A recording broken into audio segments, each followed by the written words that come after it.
Kenya में police की firing से जाँ भाग अरशद शरीफ का पाकिस्तान में पोस्टमार्टम आज दोबारा होगा। सीनियर सहाफ़ी और एंकर पर्सन का जस्द खाकी इस्लामाबाद पहुंचा दिया गया। मैयत अस्पताल मुंतकिल। पोस्टमार्टम की तस्दीक अरशद शरीफ की वालदा ने भी कर दी। पोस्टमार्टम पिम्स अस्पताल में किए जाने का इम्कान। पिम्स अस्पताल में 3 रुकनी डॉक्टर्स की टीम तश्कील देकर पोस्टमार्टम कराया जाएगा।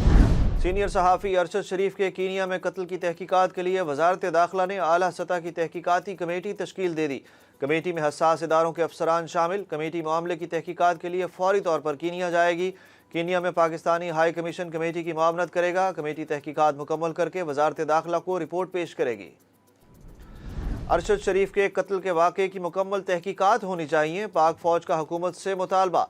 किसने अरशद को मुल्क से जाने पर मजबूर किया? अरशद बाहर कैसे गए और इस दौरान कहाँ रहे? बगैर सबूत इल्ज़ाम तराशी पर भी कार्रवाई होनी चाहिए। देखना होगा वाक़े से कौन फ़ायदा उठा रहा है। DGISPR lieutenant general Babar Iftikhar का कहना है कि कीनिया की पुलिस मान चुकी है कि मौत गलती से हुई। क़यास आराइयों के खात्मे के लिए तहकीकात ज़रूरी है। वज़ीर आज़म शहबाज शरीफ की सऊदी अरब में गैर मामूली पजीराई और खुसूसी प्रोटोकॉल।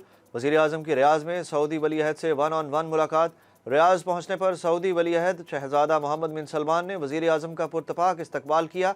बाद में शहजादा मोहम्मद बिन सलमान वफ्द को छोड़कर वज़ीर आज़म को अपने फार्म हाउस ले गए। फार्म हाउस पर पुरतकल्लुफ़ ज़ियाफ़त का अहतमाम। वज़ीर आज़म शहबाज शरीफ ने कहा कि सऊदी वली अहद से मुलाकात बहुत खुशगवार रही। इमरान खान का जुमे से लॉन्ग मार्च का ऐलान। कहते हैं मार्च लिबर्टी चौक लाहौर से शुरू होगा। GT रोड से आवाम को साथ लेते हुए इस्लामाबाद पहुंचेंगे। मार्च मुस्तकबिल की सिमत तय करेगा। पुलिस 1,500-2 हज़ार लोगों को संभाल सकती है। लाखों अफराद को पुलिस कुछ नहीं कहेगी।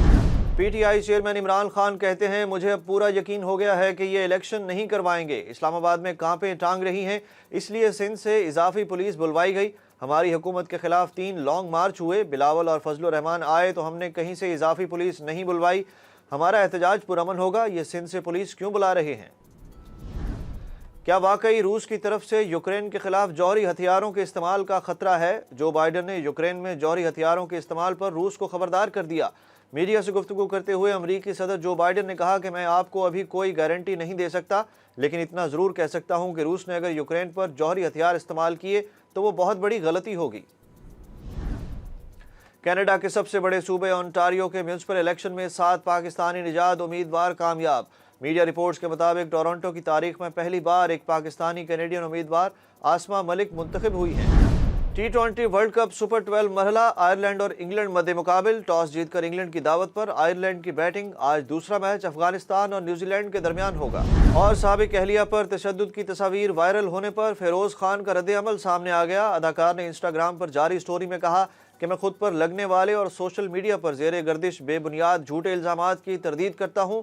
इन इल्ज़ामात की हकीकत में कोई हैसियत नहीं है। मैं इन इल्ज़ामात से मुतल्लिक अपनी कानूनी टीम के साथ राब्ते में हूँ।